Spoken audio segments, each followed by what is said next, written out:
Բարև, սիրելիներ, վերջին անգամ տեսանք Աստված ուխտ կատարեց Դավիթի հետ, որովհետեւ անոր կահը հավիդյան մնա եւ պիտի կատարվի մեր Տեր Հիսուս Քրիստոսի միջոցով։ Եվ այսօր երկրորդ թագավորաց 9-րդ գլխում մեջ ավելի մանրամասն պիտի տեսնենք Դավիթի բարությունը Մեմփիփոստեին իր ընկերոջ Հովնաթանի որդիին։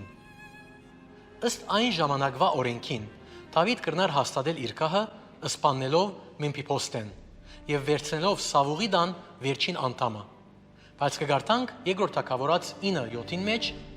Դավիթ անորը սավ. «Մի վախնար, քանզի քու հորդ Հովնաթանին սիրուին համար քեզի անշուշտ բարերարություն պիտի ընեմ, ու քու հորդ Սավուղին բոլոր արտերը քու վրատ պիտի դարձնեմ, ու թուն միշտ իմ սեղանս հաց պիտի ուտես»։ Սիրելիներ, Դավիթ կհանգստացնե զինք եւ նույնիսկ կվերադարձնե իր ժառանգությունը։ Դավիթի այս հիանալի արարքը մեծ հոգևոր դաս մնե մեզի համար այսօր։ Նախ Աստծո իրանքանչյուր զավակ պետք է ընդունի, որ ինք նույնպես գաղ է, որովհետև մեր մարդկային մեղավոր բնույթը մեզի հաշմանդամ կդարձնե Աստծո առջև։ Բայց Քրիստոս իր վրա վերցուց մեր մեղքերուն անօրենությունը եւ մեզի տվավ իր արդարությունը։ Եվ Դավիթ Մեմփիփոստեի հետ վարվեցավ ողորմությամբ, անզինք որպես հաշմանդամ չտեսավ, անդեսավ Հովնաթանը։ Դավիթ ուխտ ըրած էր Հովնաթանին հետ, որ շարունակվեցավ իր որդիին։ Եվ նույն կերպով Աստված կփրկե մեզ իր որդիին մեր Տեր Հիսուս Քրիստոսի շնորհիվ։ Մենք ընդունված ենք սիրելիին համար, անմեզի կտեսնե Քրիստոսի մեջ։ Դավիթ նաև ոչ մեկ բան չսավ Մեմփիփոստեի գաղ ոտքերու մասին, այլ իրեն հետ վարվեցավ որպես իշխան։ Մեմփիփոստեն նստավ սեղան, անոր ոտքերը ծածկված էին քթանով։ Գտեսնեք այստեղ սիրելիներ, Աստված մորցավ մեր մեղքերը,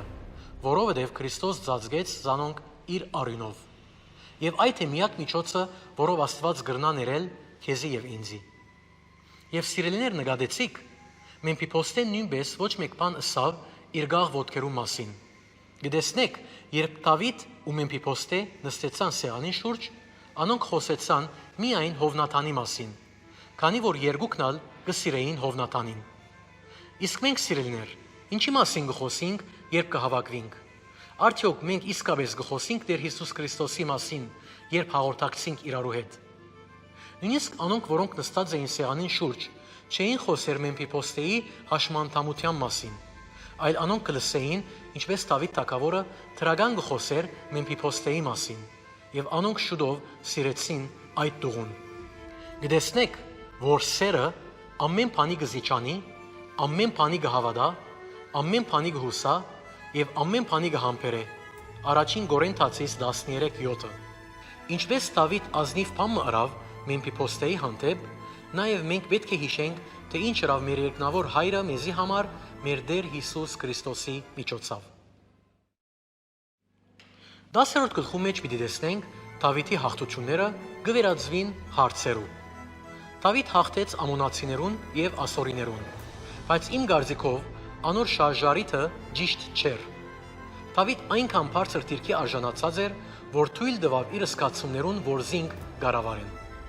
10-րդ գլխում մեջ կտեսնենք, երբ Ամոնի թագավորը մեռավ,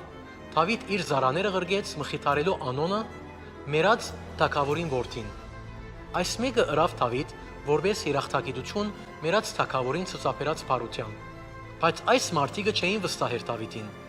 Անոնք կգարձեին, որ Դավիթ մտադիր էր իրենց վրա հարձակել։ Հետևաբար անոնը արավ Դավիթի ծառաները, նվաստացուց անոնց, ածելելով անոնց մորուքը, գդրեց անոնց հանդերձները եւ արձակեց իրենց։ Երբ Դավիթ լսեց այս մեկը, փոխանակ անդեսելու դեպքը, անբادرազմ մղեց անոնց դեմ եւ հաղթեց։